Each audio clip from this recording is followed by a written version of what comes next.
நம்ம கிச்சடி ரெசிபி தான் பார்க்க போகிறோம். அதுக்கு நான் கேரட்டு, பீன்ஸு இது ரெண்டுத்தையும் ஃபஸ்ட்டு வேக வச்சுக்க போகிறேன். நார்மலாக நம்ம தாளிக்கும் போதே வந்து அதை வேக வைக்கலாம். பட் கேரட் வேக டைம் எடுக்குன்றதுனால நான் ஃபஸ்ட்டு குக்கரில் இந்த மாதிரி போட்டு வேக வச்சுருவேன்.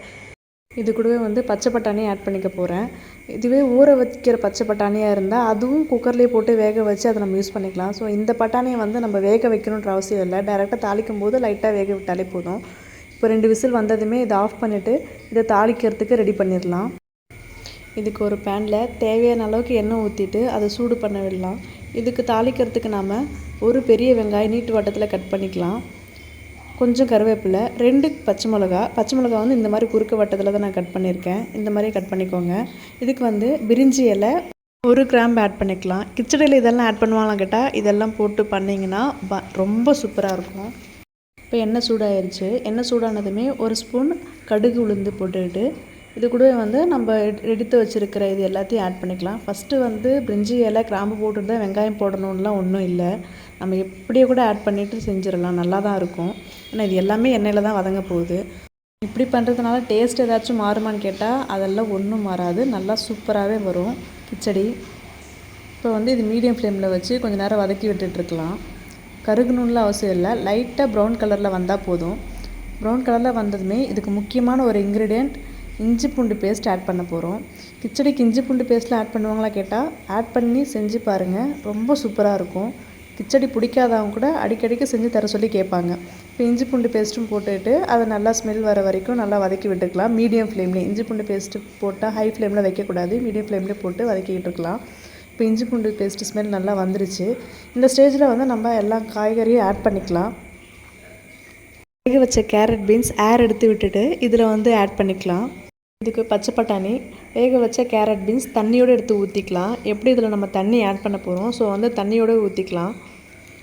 இந்த ஸ்டேஜில் வந்து நமக்கு தேவையான அளவுக்கு தண்ணி ஊற்றிக்க போகிறோம். நான் வந்து 3 பேருக்கு தான் செய்ய போகிறேன். ஸோ வந்து எனக்கு எவ்வளோ வேணுமோ அவ்வளோ தண்ணி ஊற்றிக்கிறேன். எக்ஸாம்பிளுக்கு 1 கப் ரவைக்கு 3 கப் தண்ணி, அந்த மாதிரி ப்ரொபோர்ஷனில் தான் ஆட் பண்ணணும்.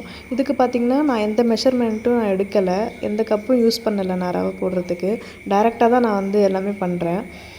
இப்போ பார்த்திங்கன்னா தேவையான அளவுக்கு நான் தண்ணி ஊற்றிக்கிறேன். 3 பேர் சாப்பிட்ற அளவுக்கு தண்ணி ஊற்றிட்டு கொஞ்சமாக தேவையான அளவுக்கு உப்பு போட்டுட்டு இது வந்து நல்லா கொதிக்க விட்டுடலாம். மஞ்சள் தூள் வந்து போடணும். நான் கொதிக்கும் போது போடுவேன், நீங்கள் வந்து நார்மலாக வதக்கும் போதே கூட மஞ்சள் போட்டுடலாம். இந்த ஸ்டேஜில் நான் மஞ்சள் கொஞ்சம் ஆட் பண்ணிக்கிறேன். லைட்டாக போட்டால் போதும், ரொம்ப போடணுன்ற அவசியம் கிடையாது. ஸோ வந்து நல்லா கொதிச்சு வந்துருச்சு. இந்த ஸ்டேஜில் வந்து நான் வந்து ரவை ஆட் பண்ண போகிறேன். நான் பார்த்திங்கன்னா நாகா டபுள் ரோஸ்டட் ரவை தான் எடுத்திருக்கேன். ஆக்சுவலாக வந்து இது ஆல்ரெடி வறுத்த ரவை தான் போட்டிருக்கு. நார்மலாக நான் வறுத்துலாம் பண்ண மாட்டேன் ரவையை. வறுக்காமல் தான் உப்புமாவும் பண்ணுறது, கிச்சடியும் பண்ணுறது. ஸோ வறுக்காமல் பண்ணாலும் நல்லா தான் இருக்கும். இப்போ வந்து நான் தேவையான அளவுக்கு வந்து ரவை போட்டுக்கிறேன். இப்போ இதில் ஒரு ட்ரிக் பார்த்திங்கன்னா, நம்ம எவ்வளோ தண்ணி ஊற்றுறமோ அதுக்கு கீழே வரைக்கும் ரவை இருந்தால் போதும். சப்போஸ் மெஷர்மெண்ட் எடுக்காதவங்க அதுக்கு ஈக்குவலாக ரவையை போடவே கூடாது, ஏன்னா ரவை நல்லா வெந்து வரும். ஸோ நான் பார்த்திங்கன்னா தண்ணிக்கு கீழே வரைக்கும் தான் ரவை போட்டேன். இதுதான் ட்ரிக்கு. சப்போஸ் மெஷர்மெண்ட் எடுக்காமல் பண்ணுறீங்கன்னா ரவை போட்டதுமே நம்ம வந்து நல்லா கிண்டி விட்டுட்டே இருக்கணும், இல்லைனா ரவை வந்து கட்டி கட்டி அங்கங்கே நின்றோம். கொஞ்ச நேரத்தில் பார்த்திங்கன்னா தண்ணியும் ரவையும் ஈக்குவல் லெவலுக்கு வந்து அது கொஞ்சம் இலகி கொடுத்த மாதிரி வந்துடும். இந்த ஸ்டேஜில் ரவையை எடுத்து பார்த்திங்கன்னா அரை வேக்காடாக வெந்திருக்கும். இது இந்த கன்சிஸ்டன்சியில் எடுத்து பார்த்திங்கன்னா தெரியும், கொஞ்சம் கொஞ்சமாக ரவை அரை வேக்காடில் வெந்திருக்கும். ஸோ இந்த ஸ்டேஜில் வந்து நம்ம மீடியம் ஃப்ளேமில் வச்சு மூடி போட்டு மூடிட்டு கொஞ்ச நேரம் அதை வேக விட்டுடலாம். இது வேகிறதுக்குள்ளே நம்ம வந்து இதுக்கு காரமான ஒரு தேங்காய் சட்னி அரைச்சிக்கலாம். இதுக்கு வந்து தேங்காய், பச்சை மிளகா, பொட்டுக்கடலை, கொஞ்சமாக சீரகம், கல்லுப்பு, 2 பல் பூண்டு இதெல்லாம் சேர்த்து கொஞ்சமாக தண்ணி ஊற்றி சட்னி அரைச்சி எடுத்துக்கலாம். இந்த கிச்சடிக்கு தேங்காய் சட்னியை நல்லா காரமாக பண்ணி சாப்பிட்டிங்கன்னா ரொம்ப சூப்பராக இருக்கும். ஒரு 2 நிமிஷம் கழித்து பார்த்திங்கன்னா ரவை நல்லாவே வந்திருக்கும். பார்த்திங்கன்னா நல்லா தெரியும். சைடில் கொஞ்சம் தண்ணியாக இருக்கிற மாதிரி இருக்கும், அது ஒன்றும் பிரச்சனை இல்லை. நம்ம எல்லாம் கிளறி விட்டுட்டோம் அப்படின்னா அது செட் ஆயிரும். நல்லாவே ரவை வந்துருச்சு. ஸோ கிச்சடியுமே ஆல்மோஸ்ட் ரெடி ஆகிடுச்சு. அவ்வளோதாங்க. இது கொஞ்ச நேரம் சிம்மிலே வச்சு நல்லா கிளறி கொடுப்போம். அவ்வளோதாங்க, ஆல்மோஸ்ட் டேஸ்டியான கிச்சடி ரெடி. இந்த மாதிரி செஞ்சு சாப்பிட்டிங்கன்னா பிடிக்காதவங்க கூட ரொம்ப விரும்பி சாப்பிடுவாங்க.